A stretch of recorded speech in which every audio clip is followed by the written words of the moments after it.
మీరు జనవరి 27న బ్యాంకుకు సంబంధించిన ఏదైనా పనిని పూర్తి చేయాలని ఆలోచిస్తుంటే, ఈ వార్త మీకోసం చాలా ముఖ్యమైంది. United forum of bank unions కింద ఉన్న బ్యాంకు ఉద్యోగుల సంఘాలు జనవరి 27న దేశవ్యాప్త సమ్మెకు పిలుపునిచ్చారు.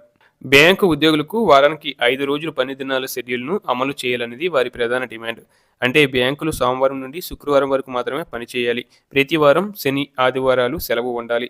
ఒకవేళ బ్యాంకు ఉద్యోగులు నిజంగానే జనవరి 27న సమ్మెకు దిగితే ప్రభుత్వ రంగ బ్యాంకుల పనితీరులో సుదీర్ఘ విరామం ఏర్పడుతుంది.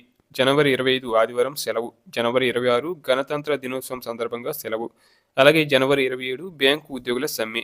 అంటే వరుసగా 3 రోజుల పాటు బ్యాంకింగ్ కార్యకలాపాలు నిలిచిపోయే అవకాశం ఉంది. ఇప్పటికే మెజారిటీ ప్రభుత్వ రంగ బ్యాంకులు తమ కస్టమర్లను హెచ్చరించాయి. సమ్మె జరిగితే బ్యాంకింగ్ సేవల్లో అంతరాయం కలగవచ్చని తెలిపాయి.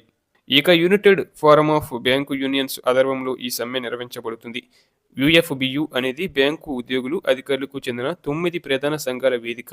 ఇందులో all India bank officers confederation, all India bank employees association, national confederation of bank employees వంటి కీలక సంఘాలు ఉన్నాయి. సమ్మెకు సంబంధించి యుఎఫ్బియు నోటీసు ఇచ్చిన తర్వాత చీఫ్ లేబర్ కమిషనర్ బుధవారం, గురువారం రాజీ చర్చలు జరిపారు. కానీ ఎటువంటి సానుకూల ఫలితం రాలేదు.